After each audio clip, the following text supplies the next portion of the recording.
কিরে তুই রান্না করে এমনি বই রিসুস কে? আমার ক্ষুধা লাগছে, তাড়াতাড়ি খাওয়ান দে। আমি খাইতে তুমি কোত্থেকে? আমি তো রান্না বান্নাই করতে পারি নাই। তুই রান্না বান্না করতে পারছ নাই? কেন বলছে 12টা তুই এখনো রান্না শেষ করছ নাই? আমি আর না খাইয়া কাজে গেছি, ভাবছি কাজ টাজ করে এই যে খামো। এই আমার যে ক্ষুধা লাগছে আমি খামো কি? তোর মাথা চাপায় খামো আমি? আমি তো রান্না করতে আসছিলাম রান্নাঘরে, কিন্তু আমি শক্তি পাইতেছি না, শরীরটা অনেক খারাপ লাগতেছে। আমার একটু ডাক দিয়ে কর না, আজকের দিনটা সে রান্না করুক। এই পথে বৌমিয়া কি যন্ত্রণার মধ্যে যে আমি আছি। মা মা এই, কি হইছে? এত মামা করতেছস কে? তো বোঝালাই কি শান্তিতে এই বাড়িতে খেলি পান খাইতে পারুম না? মা ওই জানা শরীরটা নাকি খারাপ, রান্না বান্না করতে পারবো না। তুমি আজকে রান্নাটা করে ফেলাও। কি কইলি তুই? তুই এই বয়সে তোর মারে রান্না করতে করতেছস? আমি যদি এই বয়সে তোরে আর তোর বউরে রান্না করে খাওয়াইতে হয়, তাহলে তুই বিয়া করছস কে? হ্যাঁ, ও চেহারা দেখানোর লিগা? মা, বিয়ের পর থেকে তো সবসময় আমিই রান্না বান্না করি। আজকে আমার শরীরটা অনেক খারাপ লাগতেছে মা। আজকের দিনটা আপনি একটু রান্না করেন না কষ্ট করে। চুপ করো তুমি। এগুলো হইলো তোমার সব বাহানা, সব নাটক, যাতে তোমার কাম করতে না হয়। হেলদিগাই নাটক সাজাইছো। শোন মিজান, তোর বউ যদি রান্না করে তাইলে তুই খাইতে পারবি, নাইলে তুই হোটেলে দিয়ে খাওয়াবি। আমি আমার মায়ের বাড়ির যাবো গা। এই শুনলি না মা কি কইছে? এখন রান্না বান্না করবি নাকি আমি হোটেলে গিয়ে খাই আসবো? না, আপনার হোটেলে যাওয়া লাগবে না। হোটেলে খাইলে তো আবার আপনার শরীর খারাপ হয়। আমি পারব, আমার যতই কষ্ট হোক আমি রান্নাটা করতে পারব। আপনি গোসল করে আসেন, আমি রান্না করতেছি। ঠিক আছে তাড়াতাড়ি কর, আমার কিন্তু ক্ষুধা সহ্য হয় না বেশিক্ষণ।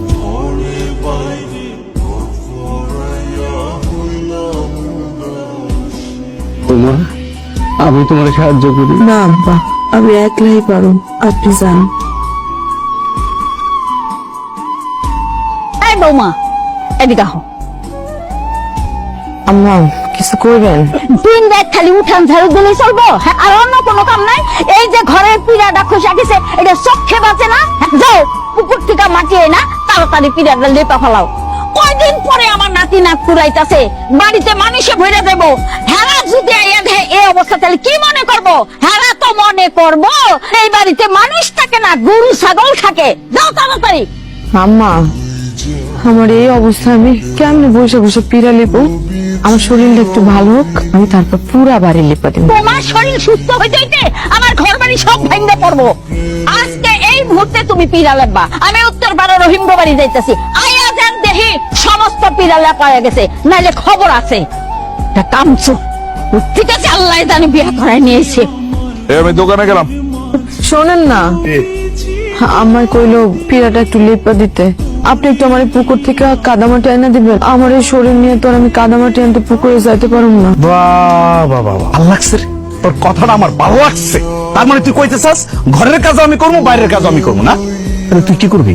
তুই এক কাজ কর, ঘরে যা, গিয়া নাকে তেল দিয়া শুয়ে আমি পুকুরে যাই, গিয়ে কামারা দাই না, ঘরটা আমি লিপে দিই। হ্যাঁ, এত সুখ সংসার করে, এত সুখ না?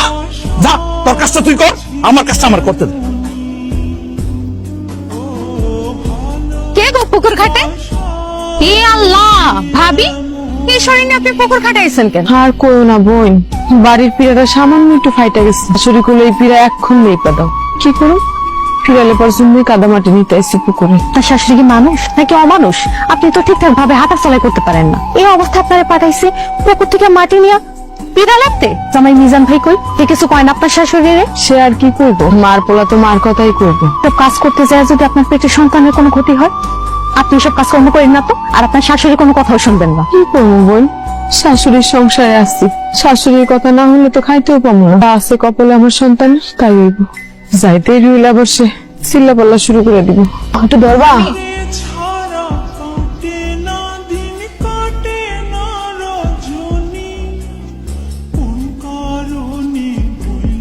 এই বোমা, তুমি এটা কি করলা? আমার জেলাতে মাছের মাথা খাইবা চিনি। এই নাও মাছের মাথা, আজকে তুমি খাইবা, খাও। এটা তুমি কি কো? বৌমা কেন মাছের মাথা খাইবো? মাছের মাথা খাইয়া নতুন করে শরীরে আসক্তি বাড়ানো লাগবে না। আমার পোলাটা সারাদিন বাইরে বাইরে খাটে, বৌমার মাছের মাথা খাওয়ানোর দরকার নাই। বৌমার প্লেটের থেকে মাছের মাথাটা নিয়ে তুই খা। এই হলো আমার মা, আমার কলিজার মা। আমার মায় বুঝে যে আমি মাছের মাথাটা পছন্দ। আম্মা তুমি যেহেতু কইছো মাছের মাথাটা আমি খাইতে, তাহলে আমি খাই।